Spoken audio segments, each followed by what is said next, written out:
Deep breath. I want you to be right here, right now. That sometimes our mind can go all over the place.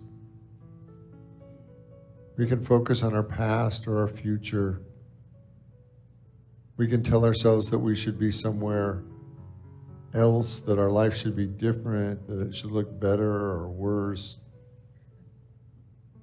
And then there's this moment where our mind is quiet, and without a shadow of a doubt, we know that we're exactly where we're supposed to be.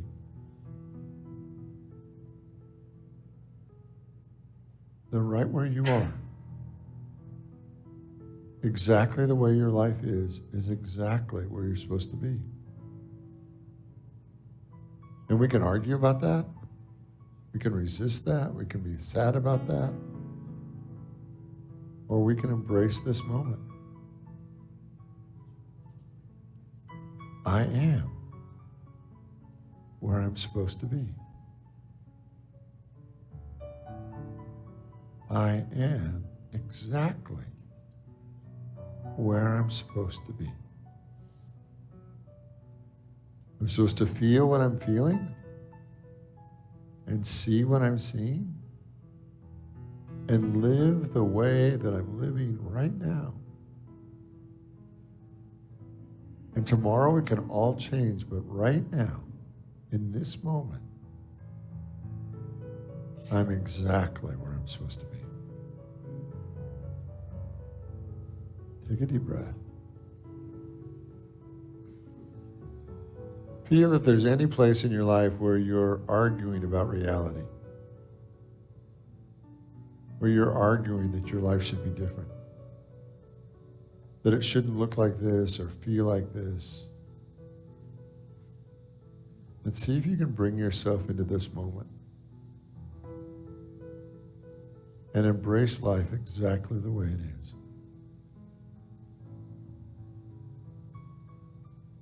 I am where I'm supposed to be. Be here now. Be here now. Be in this moment. Be in this experience. Live right here, right now. When your mind wants to wander, when your mind wants to argue with reality, be here now. Be here now. That there's only one place you're supposed to be. And it's right now, right here. Whether you like it or not, this is your life. And you can resist it and hate it, or you can love it fully. And be fully present to all the ways that God is blessing you. So in a moment of silence now, allow yourself to accept life just as it is. And be fully present in this moment.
be here now.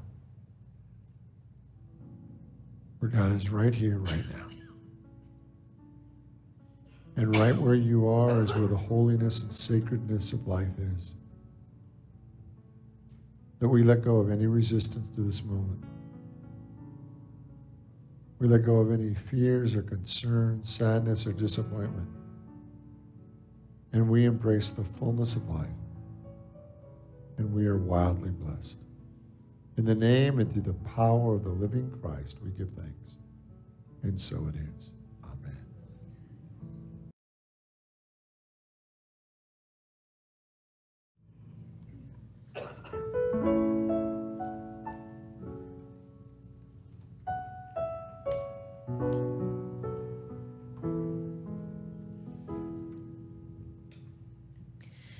Where would Moses be if he'd succumbed to slavery and put his dreams up high upon a shelf?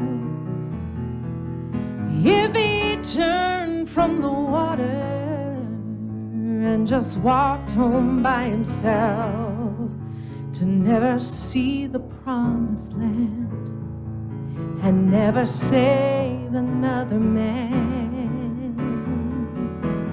It all started with a thought that turned into a dream, a fire burning in the soul of a single human being. Every dream that is lived is a dream come true. So stand up for your dreams, to thine own self be true. What if Martin Luther King had been afraid one day and never stood up to the ones who tried to take his rights away? Oh, the pain and tears would never wash away. We'd never walk hand in hand. We'd never learn to take a stand. It all started with a thought that turned into a dream, a fire burning in the soul of a single human being. Every dream that is lived is a dream come true. So stand up for your dreams, to thine own self be true. Never let another take the dreams God's given you. Go out and live your dreams. Do what you've always wanted to.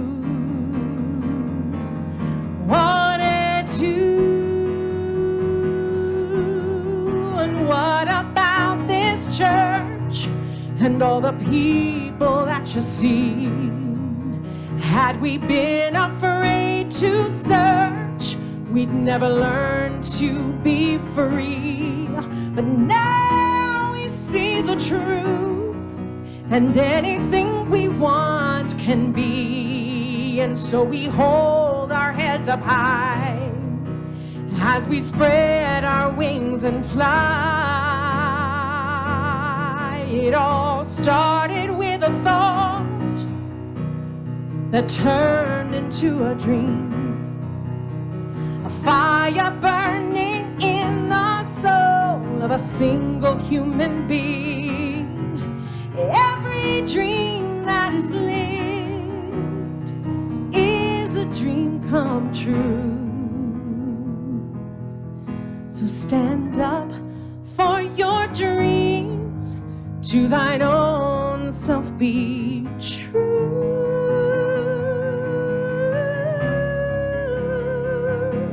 Stand up for your dreams, to thine own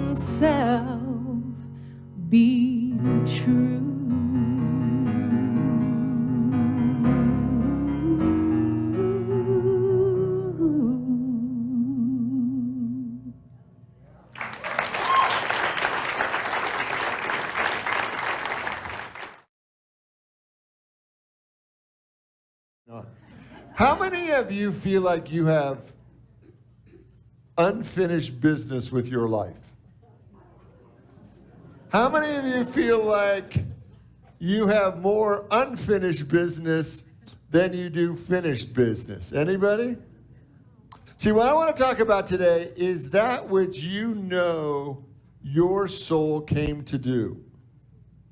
Like sometimes we take things on and we know it's not really ours to do, but there's a part of us where we just take it on and we get busy and it's really, but sometimes we know that it's really ours to do, right? So maybe there's a book you're called to write or a place you're supposed to travel to or something that you're supposed to accomplish in your life that you know it's time for you to get busy. And sometimes you know, well, that was my ego and I really, my dad, when I was very small, bought this pre-World War II Jaguar coupe. Gorgeous car. The only problem with it, it was all in pieces. Right? So it sat in our garage for years and years and years until he passed. And then my mom sold it and made a fortune off this old, rare, very rare car. And it is now completely finished and a gorgeous car because the person she sold it to, guess what? That was his work to do. That sometimes we think it's ours to do, and it's just not. So what I want to talk about today is finishing and not finishing, completing and not completing. I want to talk about living in between. How many of you were raised that you couldn't go out and play until your homework was done? Anybody? Or that you couldn't go out and play until your room was clean, or you couldn't have dessert until you ate your meal or your vegetables. Like, there is this part of our ego that believes that we have to finish things, right? But the reality is life is bigger than that. And I want you to see that life is this invitation to be about what we're called to be about, but we're never going to finish it. How many of you have ever been to a buffet? Anybody been to one of the big Las Vegas buffets where they just have this obscene amount of food and bazillions of people are in line for $2 or it used to be like $2, right? How many of you have ever tried that as a personal quest? To finish off everything in the buffet line. Anybody ever taken it on as a personal challenge? See, what I want you to see is life is like a buffet. You're never going to get to it all. You hear me? You're never going to get to it all. So you have to decide what's the most important thing and to be about the thing that's the most important to you. Because we live in between. We're not who we used to be. We're not always who we're being called to be. And sometimes that middle place is hard for us because our ego really thinks that we should be somewhere else. We should be completed. We should be done. We should be further along. We shouldn't be like this. But the reality is we are. And we also are learning to live in between our spiritual nature and our human nature. Our spiritual nature is infinite and it is eternal and it is wise beyond words and it expresses God. And our human nature is limited. Like that we have to sleep and eat and rest and do all those very boring things. But what we're really learning to do is to live both. To be able to tap into our infinite spiritual nature, but also be the most appropriate in taking care of our physical body and living a life that's well balanced. That we're living in between.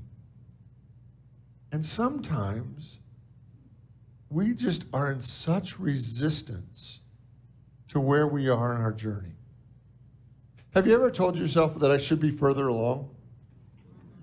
That I shouldn't be acting this way or doing these things, that I should actually be better, I should be further along. There's this line. Did I write it down? that we should be further along, right?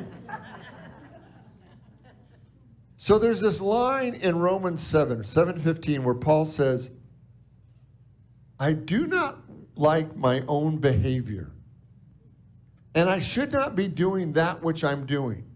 And then he goes on and says, and if I'm doing that which I don't want to be doing, then it's really not me that's doing it, but the sin that dwells within me that's doing it. How many of you remember Flip Wilson? Yes.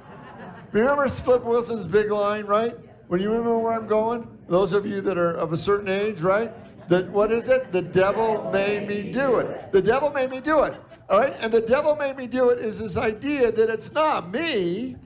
It couldn't be me.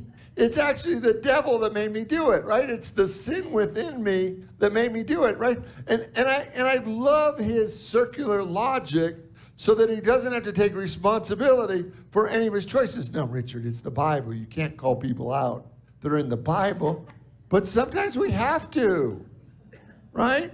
We have to because it's weird, right? Because we're learning to be in the middle and not in resistance in the middle. That right where you are, with whatever is going on in your life, is exactly where you're supposed to be. No, Richard. I'm supposed to be so much happier. I'm supposed to have more money. I'm supposed to have a better life. It's supposed to be better than this. And it's like, well, if it was supposed to be better than that, can you imagine that it would be better than that? That over and over again, we embrace this idea that we're living in the middle, that life is a fluid process, and that we have to accept where we are so that we can actually move on. Over the last 2 months, 2 of my dear friends have passed. Ken Harrison, some of you may know, Ken Harrison was very involved in Unity. He was my longest friend. I've known him since I was 13 years old. We were in YU together. We started a business together. He's lived at my house. It's just a very dear friend. He passed.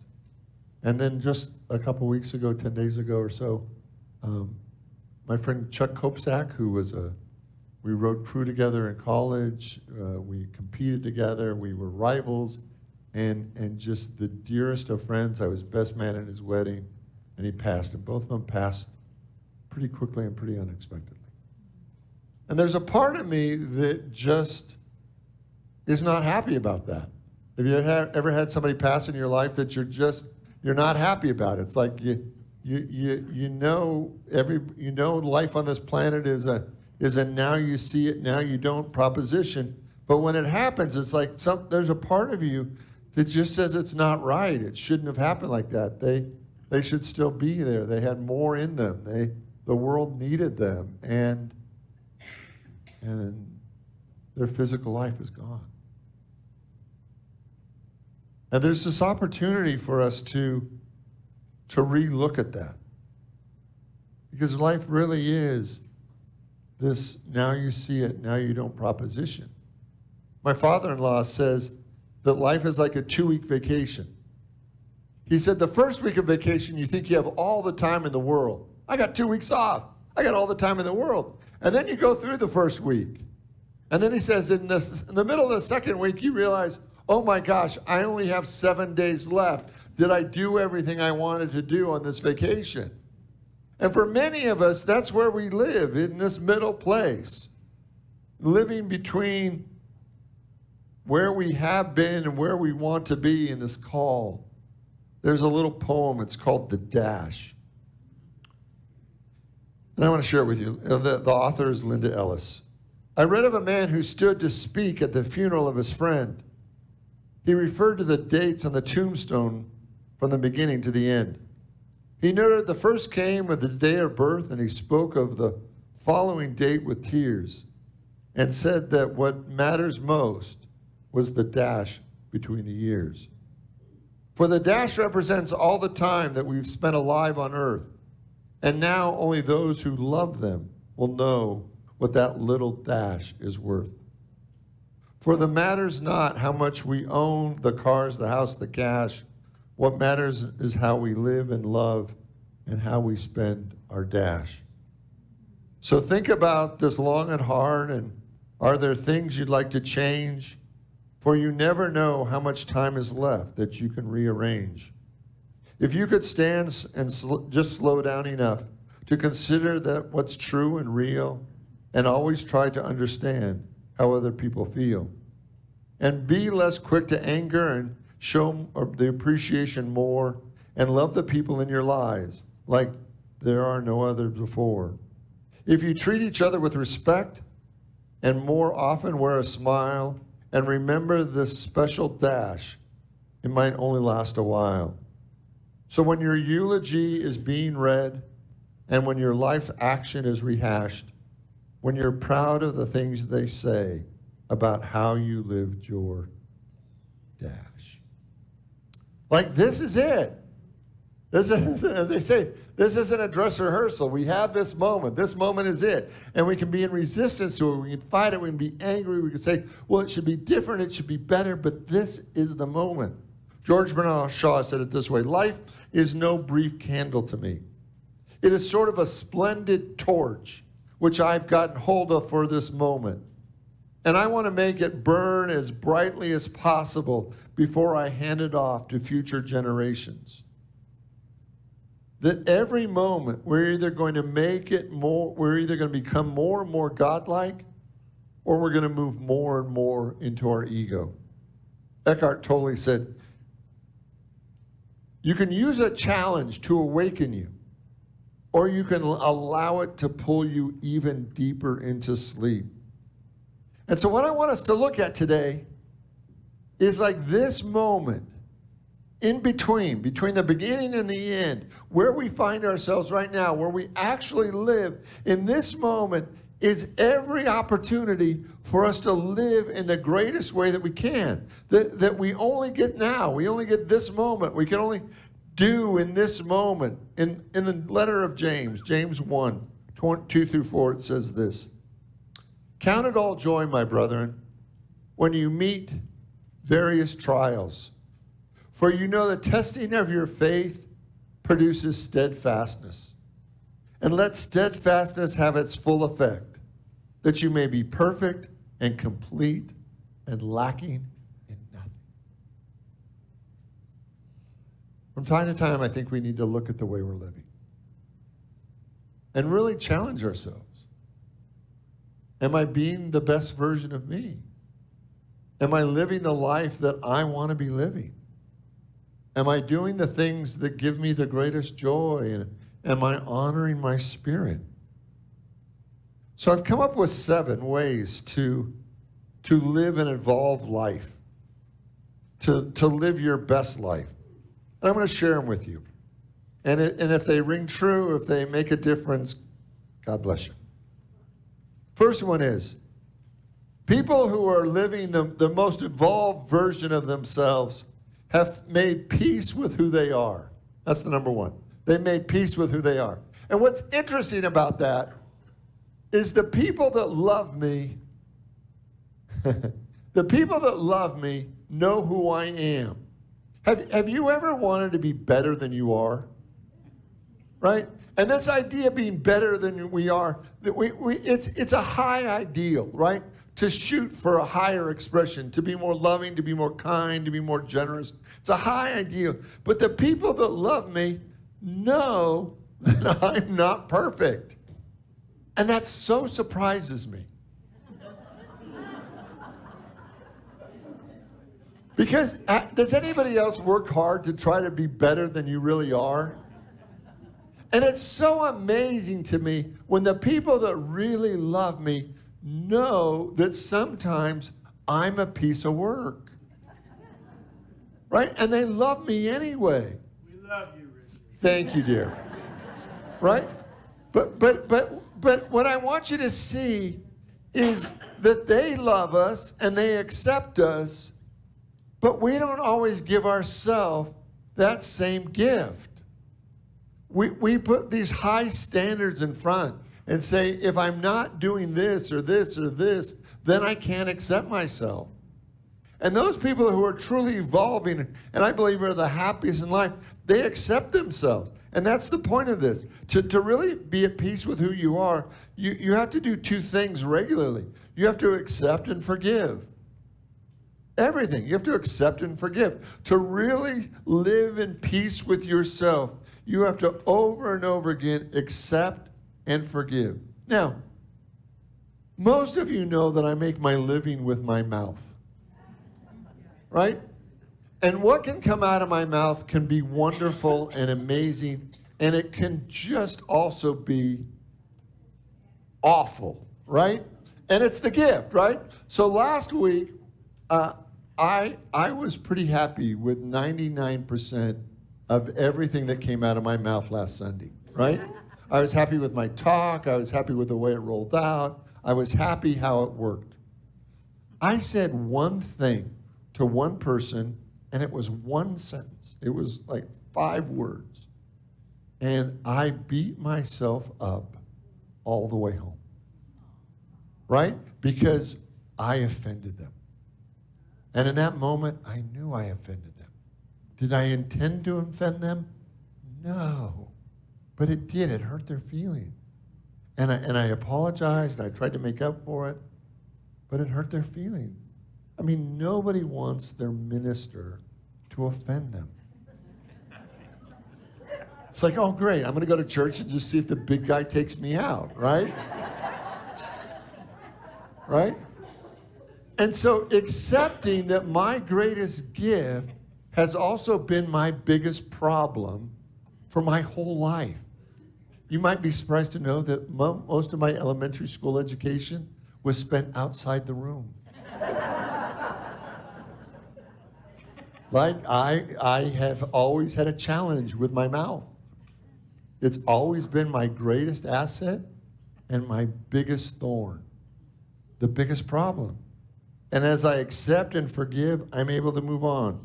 So the people that live at peace with themselves actually have a happier, more satisfying experience too.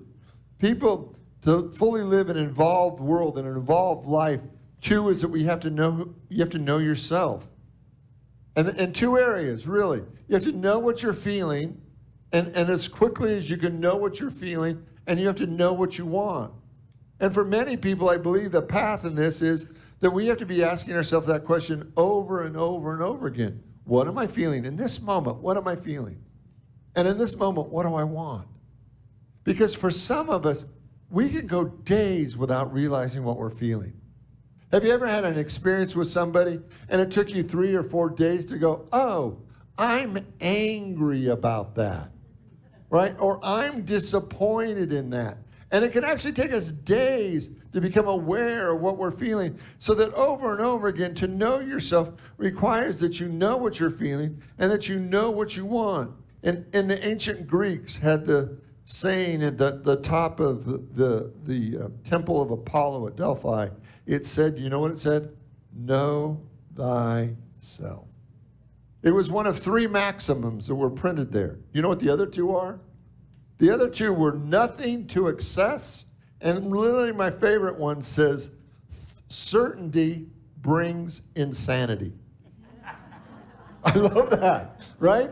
Because the moment we're certain about anything, the moment we absolutely know the way life's going to go, how things are going to work out, does it ever work out that way? No.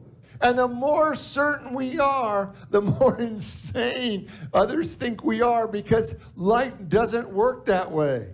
It's a moving target. It's always evolving. It's always changing. And then over and over again, all we can do is know ourselves in the midst of a flowing, dynamic, changing world. The third quality is make life simple.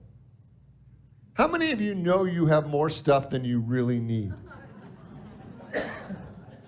How many of you came into this world with a storage unit? Right? Anybody? Did you have a wagon with all your stuff when you came into this world? We come in with nothing, and guess what? We leave with nothing. You don't get to take just one storage unit. Like, I always loved the pharaohs in Egypt that built their temple. And then they stuck all the stuff they wanted in the temple to take to their afterlife. Now, do you think that really showed up on the other side? No. Right? You come in with nothing, you leave with nothing, and keep it simple. Let it go. Simplicity is the ultimate sophistication, according to Leonardo da Vinci. So keep it simple. That was 3. 4. Live in the flow. Live in the flow. Make peace with life is flowing. The people, the situations flow into our life. And just as they flow into our life, they also flow out of our life. That we're constantly living in this flow of life. 5, take time to ponder and meditate. One of the things I learned recently, I shared at the first service, is Sarah Blakely, who is the CEO of Spanx. You know the Spanx, right? Sorry. I probably didn't need to demonstrate that. Those of you who know what Spanx is and know, right? Right? So,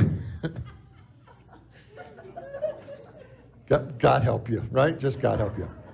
So, Sarah lives 5 minutes from her office. Okay? Seems easy, 5 minutes from office. She commutes 45 minutes every day to get to her office. Because she said, it's the only quiet I get. So she takes 45 minutes to get to the office every day, so when then she hits the office, she's ready to play. She's done her inner work. She's done her preparation so that when she walks into the office, she's ready to go. And she's willing to drive around for 45 minutes in her little happy bubble so that when she gets to the office, she's 100% present. And then at the end of the day, when she finally walks out of her office, at the end of the day, she takes another 45 minutes to get home. So everything that happened in the office that she needs to think about or ponder or forgive or tuck away, she tucks it away so that when she gets home, she's fully present at home. That those people who've learned to be in the flow of life take time to ponder, to meditate, to sit in their own thoughts, to be in this process. Number 6, people that live in the flow and are in this evolutionary process do things every day to create the future they desire. They don't feel like victims. They feel like they're here to co-create with life, with God, with the people around them. And they take actions every day, whether it's small or large, they take actions every day to move their life forward. They are about what's important. And number 7, to live in the complexity of life, to live between what we know and what we don't know, to live between our spiritual life and our human life. Number 7 says, laugh. That if we get too serious, we're losing. If we forget that this is a divine comedy, I one time said, yeah, this is me again. I one time said, I was doing this whole talk on humor, and the whole room was laughing. It was hilariously funny.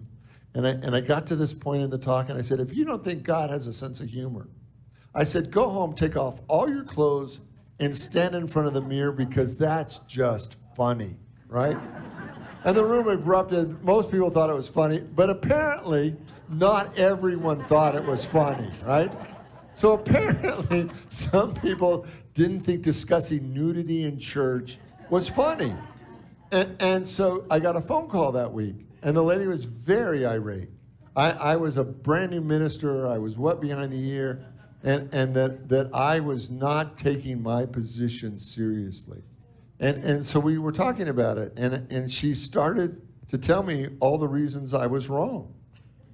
And finally she got to the point, and she began to say, if God would have wanted us to be naked, and she realized where she was going in her logic, right? And she got there as I got there, and it's like, you don't really think you're going to say that, do you? And she got about halfway through that, and realized it was better just to hang up. And I got to tell you, it was the funniest thing I had all day, right? It was absolutely. That if we get too serious, we forget that this is a divine comedy. It's supposed to be funny. So here's your homework. You ready? Today I want you to live. I just want you to live. I want you to live from the highest and the best that is within you. I don't want you to miss one moment. I want you to remember that every moment is a holy, sacred, precious gift from God. And you're not going to get it back. And so every moment, this is our time to do this dance between our human nature and our spiritual nature, between who we've been and who we know we still can be, from the life that we're living to the life that we know that we're called to live. That I know that life is bigger and you're never going to get everything done. And that's not the point. The point is to stay in the moment and live your best life. Will you pray with me? I want you to take a deep breath. And I want you to feel the presence and power of God that is within us and all around us. That we are created in the image and likeness of God. We are spiritual. But we're also totally human and silly and funny, and we make mistakes and we do stupid stuff. And all that's true. That we are divine and we're goofy. And we live right between both of those. And every day we have to navigate that. Every day we have to come to terms with that. Every day we have to live with our silliness and our holiness. And sometimes it's hard. And sometimes we miss it. And sometimes we fall down. And we get back up. And we do it again the next day. Because that's life. So today, God, we want to live. We want to live in infinite possibilities. We want to live even though we make mistakes.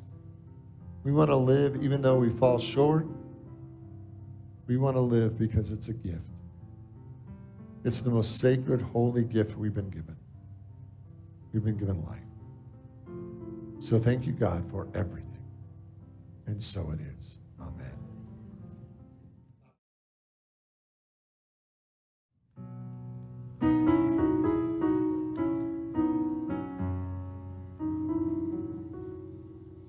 It took me years to find my purpose here, and even more to live my dream.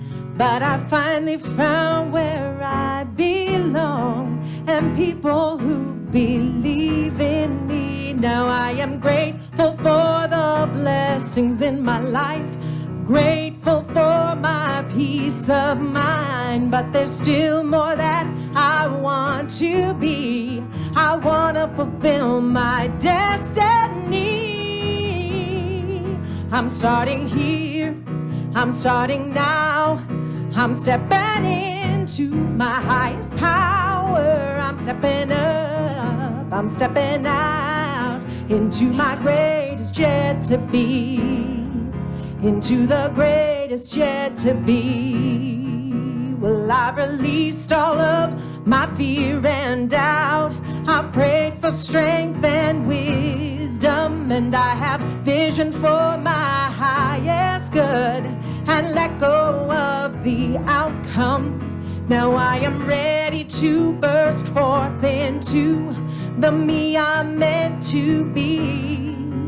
And I know that I can reach the stars if only I believe. I'm starting here, I'm starting now. I'm stepping into my highest power. I'm stepping up and stepping out into my great greatest yet to be. Into the greatest yet to be. Change is never easy, but I know I'm not alone. I am ever moving forward, stepping into the unknown. I'm starting here, I'm starting now. I'm stepping into my highest power. I'm stepping up and stepping out into my greatest yet to be. Into my greatest yet to be. Into my greatest yet to be. This is my greatest yet to be.